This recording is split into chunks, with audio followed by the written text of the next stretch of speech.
Are you ready to revolutionize your relationship with money? Welcome to the Finding Financial Freedom podcast with the Frugal Physician, where I, Dr. Lisha Taylor, will be your companion on this exciting adventure.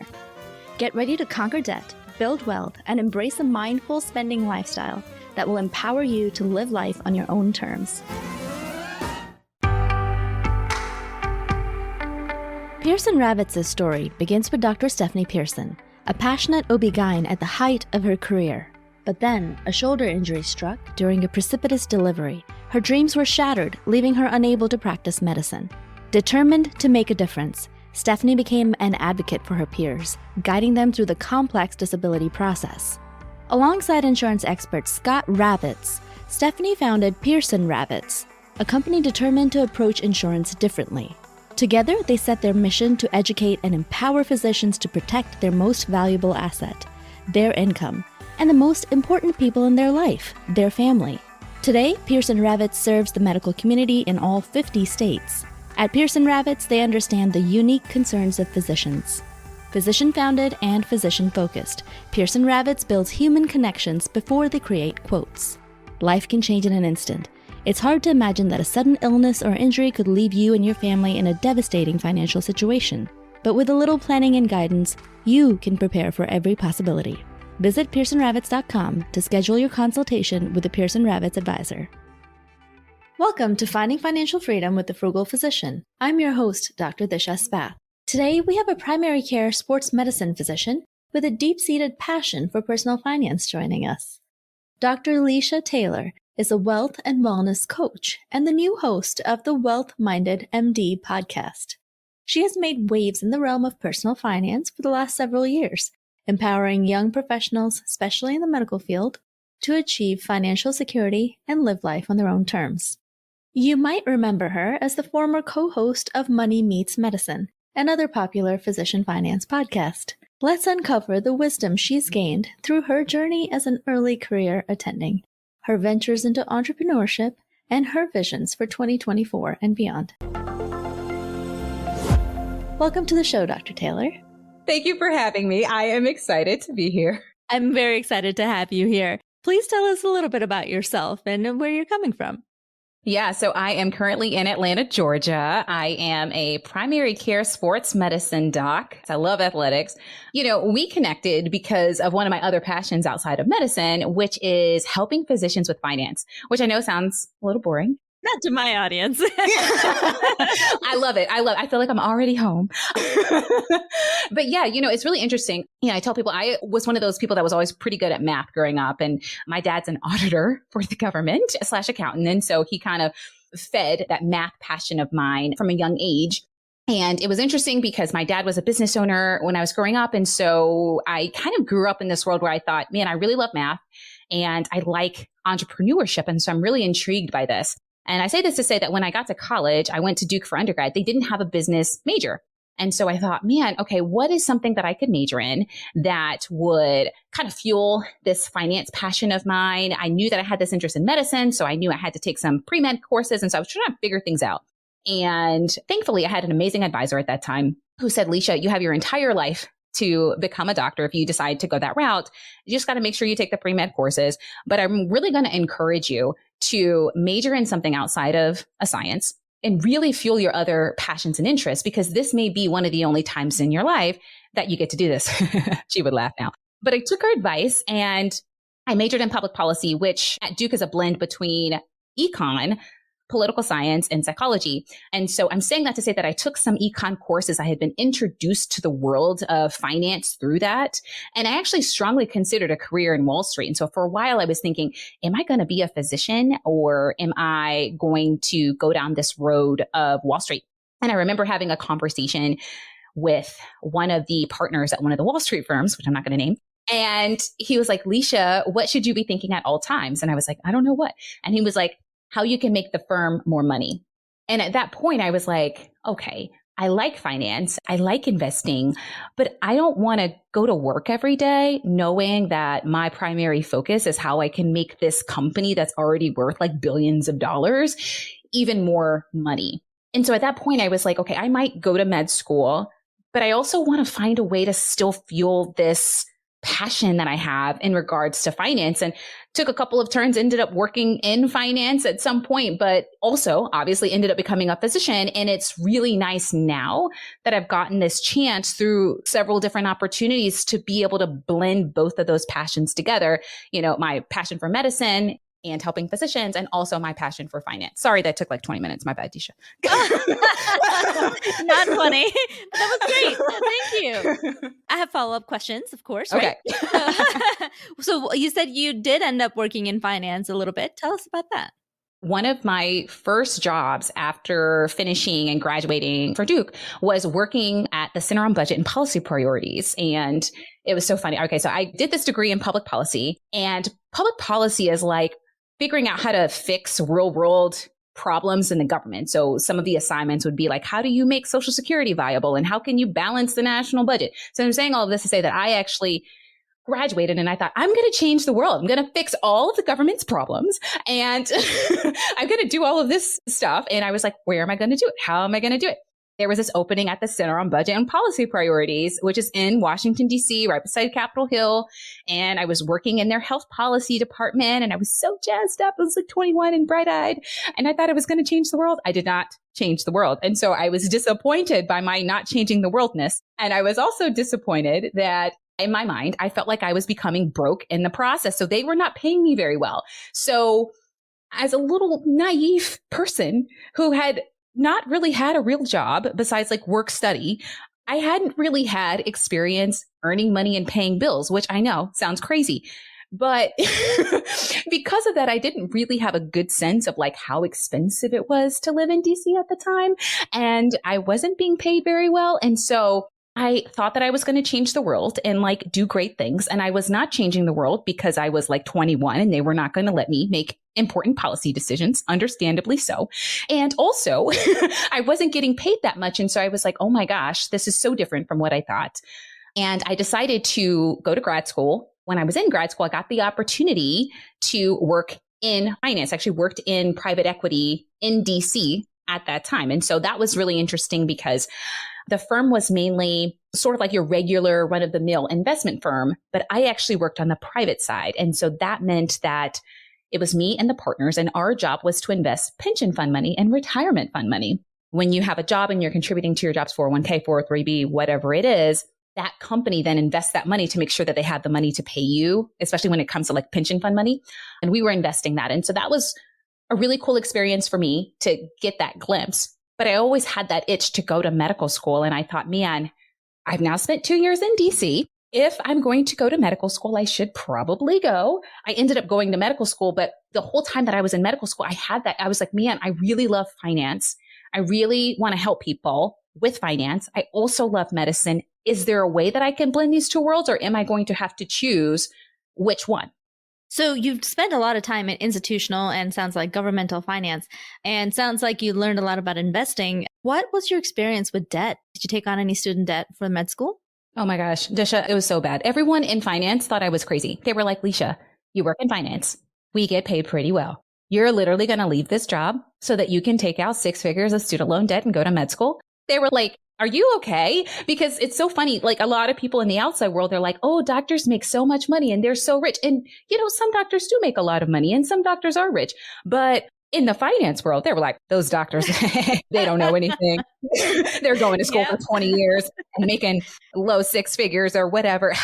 We're just investing money and we're going to make way more money with way less school. And so that's kind of... and that's why we do what we do. But yeah, no, absolutely. That's kind of the feeling in the finance world towards physicians, right? That we don't really know what we're doing and we're kind of just spending a lot of time and effort and taking out a lot of debt. So you did take out some student loan debt and then you went to med school. And then what happened? Yeah, so ended up taking out debt. I graduated medical school with around $300,000 in student loan debt. Now, some of that was from my graduate degree. It was really interesting because when I was in medical school, I was thinking to myself, how am I going to pay off this debt? And I honestly felt very crippled by the debt. At the time, I felt alone in that feeling. It was like everyone else seems fine, is going about their normal day-to-day thing. And I was really worried about it because I had this little thing in the back of my head from my finance community saying like, hey, Lisha, you're crazy for doing this. And then I loved primary care. And it was like, okay, I love family medicine and I want to do sports medicine after doing family medicine, which pays a little bit better, but it's not orthopedic surgery money or whatever. And so it's like, did I make a mistake by going to medical school? Like, I want to specialize in this field, want to do primary care, but I'm worried that I'm not going to make as much on the back end. And if I'm not making as much, can I really pay down this debt? Like, did I just go to school to take out debt? And now I'm like burdened by this debt. And so, yeah, I had a lot of it, still have a lot. I'm in the public service loan forgiveness program. But I remember thinking like, whoa. And I'm glad that you asked that question because that was really the connection point for me. Because before that time, I didn't really understand how I would ever connect medicine and finance. Like they seemed very different in my mind. And it wasn't until I was like, oh crap, I have a ton of debt that I don't know that I can pay off. And the only way in my mind that I could pay this off is one, hope that this public service loan forgiveness program works out. And two, get really, really good with finance. Personal finance and institutional finance are vastly different. And so it was like, I have this background in institutional finance, but I need to learn personal finance. I need to really be diligent about the way that I spend money, the way that I invest money, how much debt I pay down, like the choices that I like, these can shape the trajectory of my life and the quality of life that I have. And so I think it's actually just like the debt that I had that really helped me figure out, oh, maybe I can connect these two worlds. I think that's the case for a lot of doctors, especially in primary care, where you find out that a $2,000-$3,000 a month payment can really hamper your progress when you're trying to invest and trying to get financially independent. I think that is the pain point for a lot of doctors, and a lot of people can relate to personal finance becoming really, really relevant once those student loans go into repayment and even as they are, accumulating. I think a lot of people pretend like it doesn't bother them, but I think it generally bothers everyone that bothers to log into their student loan account and just see how much interest is accruing. Thankfully, that has very much improved with the newer plans that are coming out, save before that repay. But I think things are getting better for the student loan situation, but it's still a debt, that hangs over your head until it's gone. So that's really interesting. And so then you found this personal finance thing to be a very pertinent topic in your life, and you started exploring that in your own journey. Then how did you then take that from being an early attending, and I'm guessing a resident at this point? When did you start diving into the personal finance education world? Yeah, so it was probably my last year of medical school where a lot of my classmates knew that I had this background in finance and were asking me a lot of questions. Hey, Lisha, have you heard of this investment account? Hey, Lisha, how do I start investing? Lisha, I have debt just like you. What are some of the options? Lisha, I'm thinking about buying a house. What do you think? A part of that is my friends asking me tons of questions. But then it was like, okay, I would answer this question. Other people would have the same question. And so I thought to myself, okay, let me write this down. So I started a blog at that time so that my classmates and people that I knew could easily find answers to common questions that they had. And then from that, it kind of increased. Like I saw how influential that was. And then I had the opportunity to do some contract work for Doximity before they went public. And so I became one of the personal finance writers for Doximity. And then that blossomed and I had the opportunity to write for other blogs and publish other articles. And so by the time I had graduated from medical school, I had started residency where I'm having this blog and I'm writing these things and I'm writing for other companies.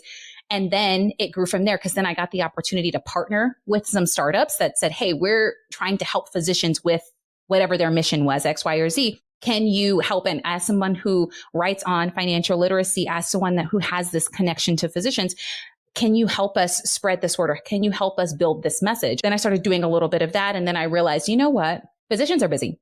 They probably don't have time to read my long articles or whatever. So then I tried to jazz them up and make them a little bit shorter. And then I sort of realized, okay, what if I got in front of them and showed them how to do this? What if I gave a talk in front of them or gave a workshop at their institution? Could this be more effective? And the answer was yes. So I started doing that, even when I was a resident. I created personal finance guide for residents at Emory University, which is where I did my residency. And then that sort of grew. And so then it was like, oh, okay, I feel like I'm helping doctors and I'm helping doctors with personal finance and I'm answering some of these questions. And at the same time, I'm doing my own research and I'm one of those money nerds who reads IRS tax books and all of these other things. And so that I'm gaining even more knowledge and I'm able to be even more helpful. And that has given me a lot of joy because I'm like, man, I really enjoy doing this. And also realizing this other thing that really grinded my gears, Disha. And that was that I felt like a lot of doctors were being taken advantage of. As I started learning about personal finance in terms of how it would affect me in my personal life and continuing to help other physicians with it in their lives, the natural next step is like, okay, if you say, for example, I need disability insurance or I want to start investing or I need whatever it is, do you know of a company, Lisha? Do you know of a person, Lisha, who can help me? And I realized that a lot of the people and companies that were saying they help physicians didn't really have physicians' best interest at heart.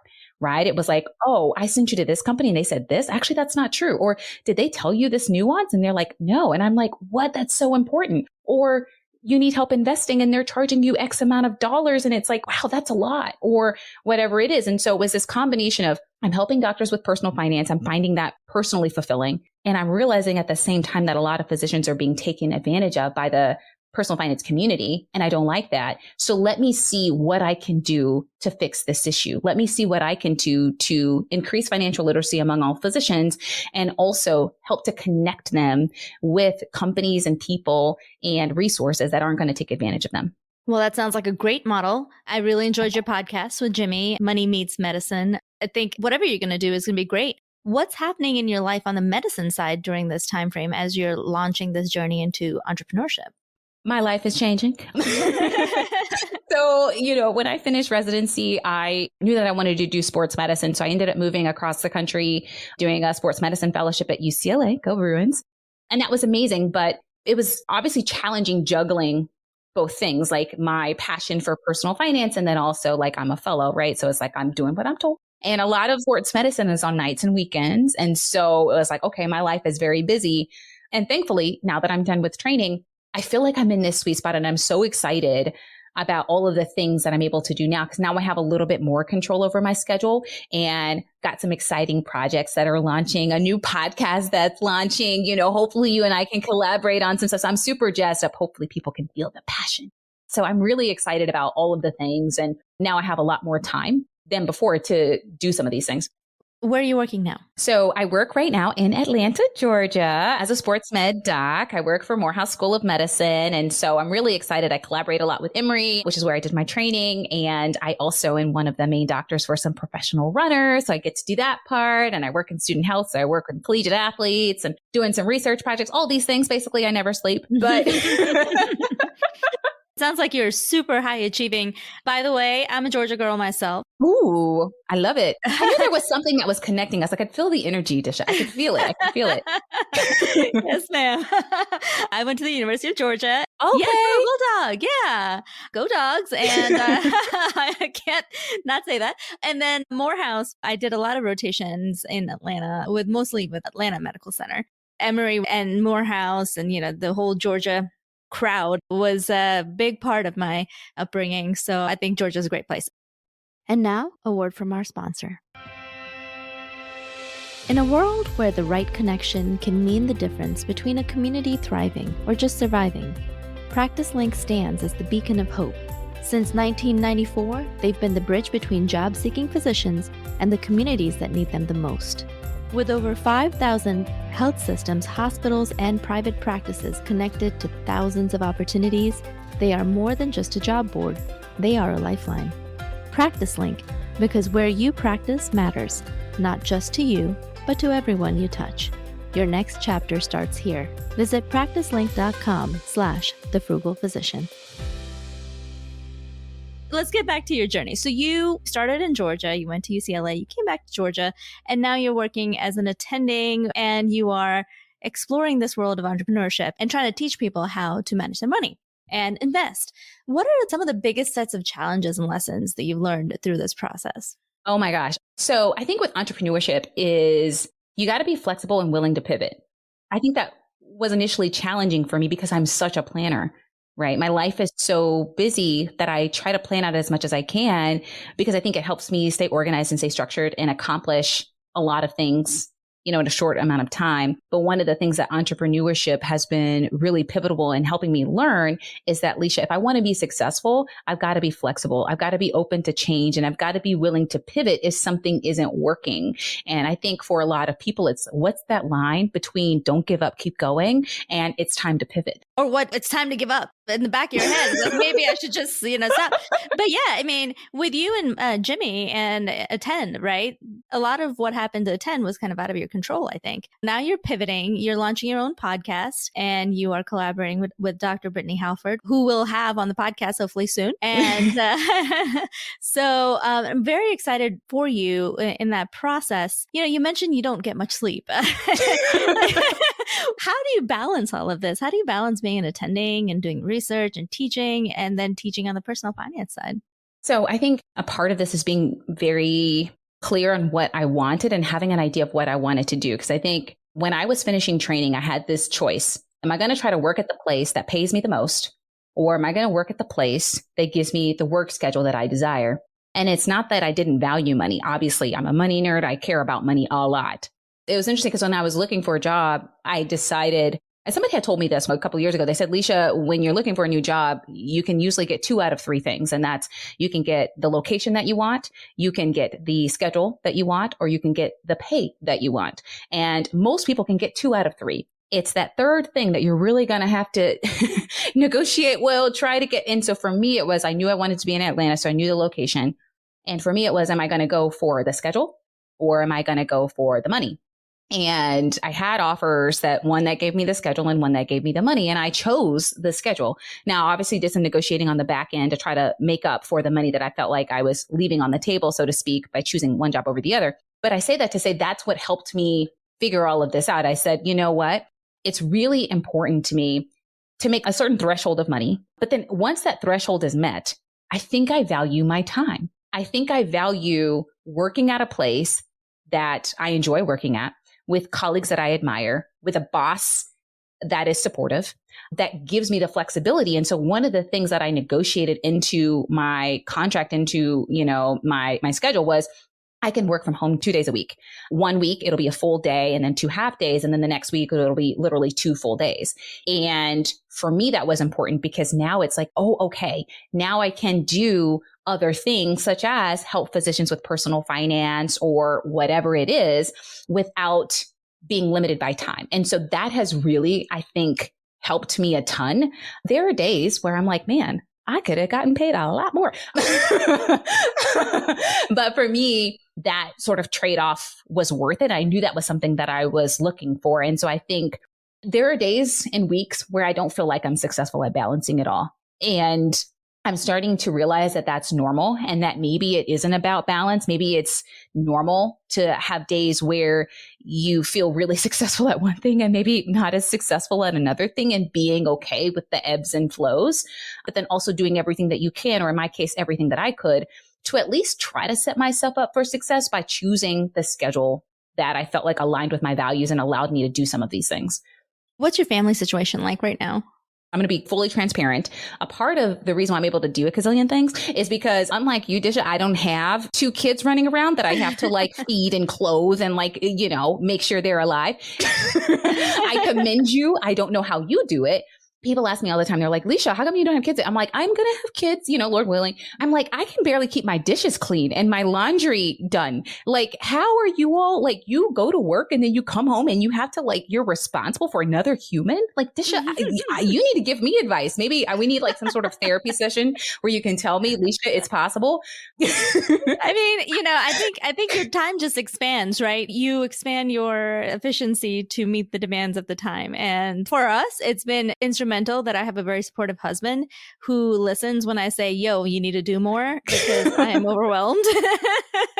I love it. I love it. Yeah. I mean, he wasn't the type to cook or anything that was not out of a box when I first met him. But now whenever I'm working, which is 3 days a week in the clinic, he has dinner on the table when I walk in. When we first got married, he was staying home with the children and I was working full time. So at that point, I can't work all day and then come home and cook for everyone, and being willing to admit to limitation, then asking for help is a big part of balancing it, I think. And having a willing partner definitely helps. It's a struggle to balance. But let's move on to what personal finance, and tell me a little bit about what you're doing as far as your money goals go right now and how you're preparing. And it sounds like you want to have children in the future. How are you preparing for all of that? How are you setting your finances up? Yeah. So I think for me, I'm all about, okay, how can I set myself up for the future? And a part of that is building my net worth. And when I think about how am I going to build my net worth, I think of doing three things, right? Paying down debt, saving money in cash, and investing money. And so for me, I'm trying to tackle all three of those things. I know for some physicians, they prefer to focus solely on one thing, whether it's I'm going to pay down all of that debt in 3 years, or I'm going to solely invest, right? For me, I found a little bit more fulfillment by trying to do those three things all together. And so for me, it's okay. One of my money goals is maxing out my work retirement accounts, right? I just finished training not that long ago. And now that I'm in a better financial position myself, because by virtue of not being a trainee anymore, it's okay, making sure that I'm obviously, maxing out my work retirement accounts. It's make money on the side. So it's also putting money into other sort of retirement accounts, whether it's a solo 401k, a backdoor Roth IRA, but just really maximizing those investments this year. For me, my loan situation is really interesting because the bulk of my loans are federal and qualify for public service loan forgiveness. But I also have a small amount of loans that is in this weird spot. And I know I'm not the only physician in this spot where when I was in medical school, I took out a federal loan, but the school sort of took ownership of it. And I was given something like a health professions loan or a primary care loan. And so I know I'm not the only one. These were loans that the government put in place. It was like this loan program from a while ago where if you were going into primary care, they would give you this loan and it had a lower interest rate than some of the other federal loans. And it wouldn't gain any interest until after you finish training. And so at the time, it was like a pretty decent deal. And so my medical school, and I know a lot of other medical schools, would identify graduates that were going into primary care and would give them these sort of primary care loans. The issue with these loans is that you actually have to work in primary care. They need to prove that you're working in primary care. And so you cannot consolidate them or combine them with other sorts of federal loans. And because you can't do that, they're not eligible for the public service loan forgiveness program. So it's really ironic that this loan program that was literally put in place to help primary care physicians is actually hurting some of us because it's not eligible to be forgiven. And of course, the government's not going to listen to six-figure earning physicians cry about how we can't get our loans forgiven. And so I'm not super confident that they're going to fix this issue, but I'm saying all of this to say that I have to pay back some of those loans. And so one of my goals this year is to pay back one of those loans.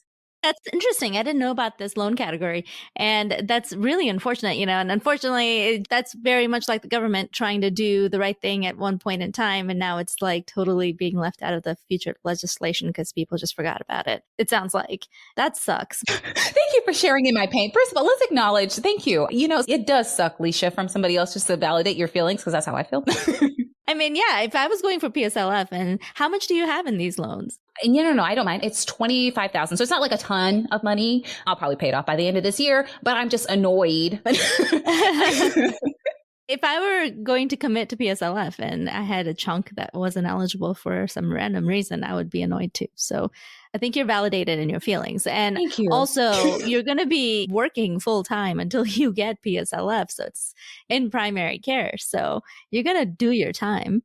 You know what? Speaking of that, there are some times that I think, should I just pay them off? That's a thought that I have sometimes of like, I do feel sort of burdened by it. I realize it's a champagne problem because I'm getting these loans forgiven if I stay in this program. But at the same time, it's like, as you know, I have other interests. As you know, there are other things that I would love to do with my time along with practicing medicine. And I sort of feel like medicine monopolizes my time. Yeah, you have to work full time in order to get PSLF. So it is full time for a reason. It's going to monopolize your time.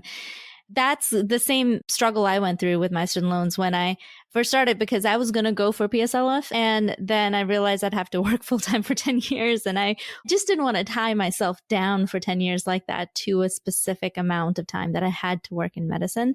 And plus, from the math of it, I just felt like I could pay it off and then build wealth much faster. And the process of paying it off really taught me the skills I needed to go forward, the budgeting and cutting down the frivolous spend and all of that.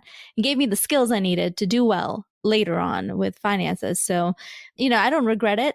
Back when I was considering it, PSLF was not a guaranteed thing. Not very many people were actually getting it even after spending all this time.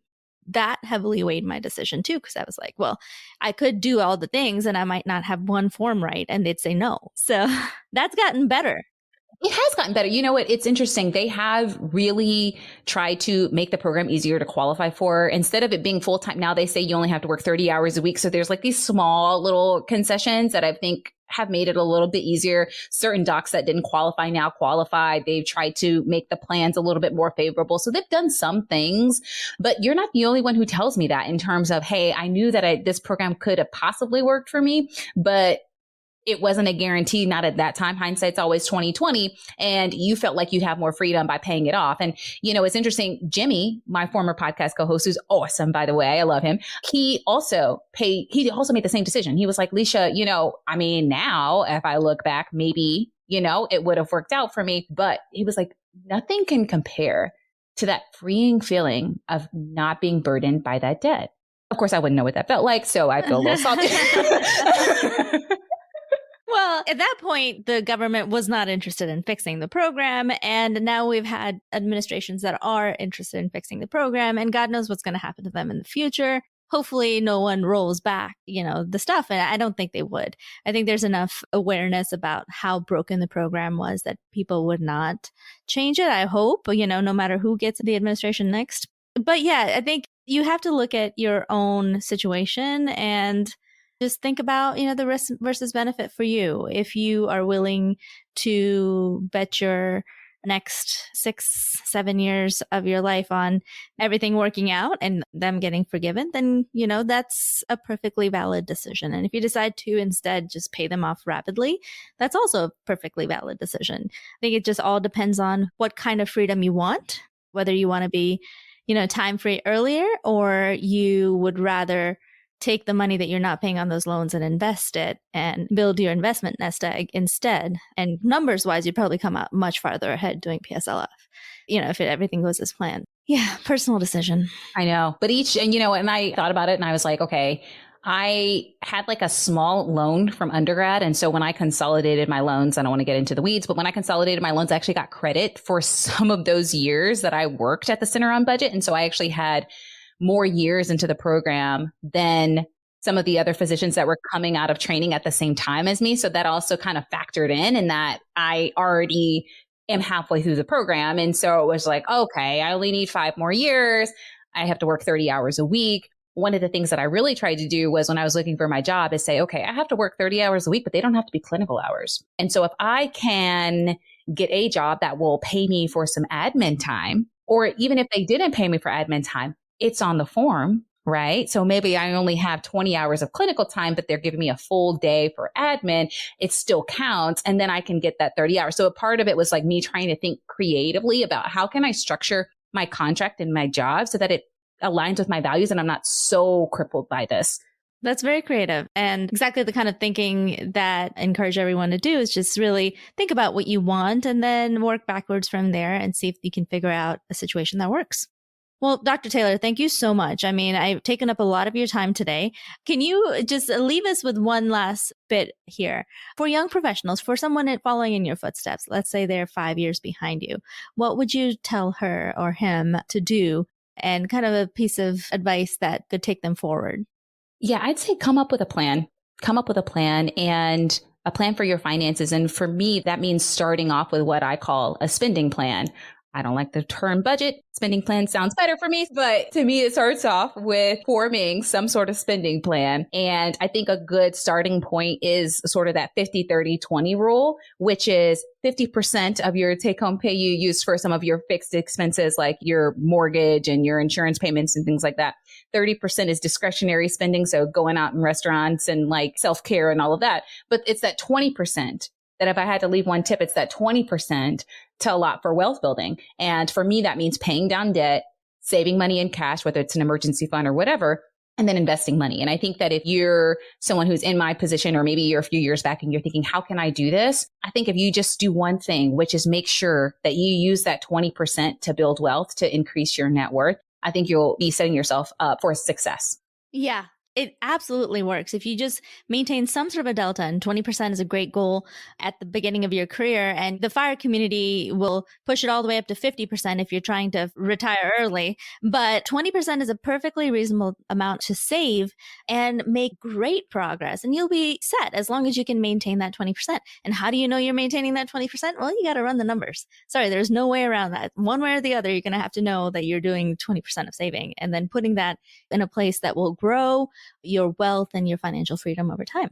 So totally agree. Thank you, Dr. Lisha, for coming on. And I can't wait to talk to you more in the future. And, and we've got some fun things coming up. So tell our audience again where they can find you. Yeah. So my personal Instagram is Dr. Lisha Taylor. I'm happy to share my life and my travels and all fun things, sort of like you, Disha. And of course, we're launching a new podcast, me and Dr. Halford. I'm so excited about this. We are branding ourselves as your money best friends, because sometimes when you learn about money can be a little boring, and we're going to jazz it up for you. We're going to try to keep you interested and engaged, encourage you and inspire you, and also entertain you, which you need. So it's Wealth Minded MD. Podcast drops February 28th. And so hopefully by the time you're listening to this, there'll already be some episodes uploaded that you can check out. Make sure you go and check this podcast out. I'm so excited. You guys are launching this. And honestly, I feel like the more women that are out there teaching other women physicians about money, or all physicians about money in general, it's just, we need this so badly. And we need all the voices out there that we can get out there that are willing to talk about this and share their wisdom. So thank you, Dr. Lisha. Thank you for what you're doing. And I can't wait to talk to you more. Have a great day. And thank you for sharing your time with us. Thank you for having me. I appreciate it.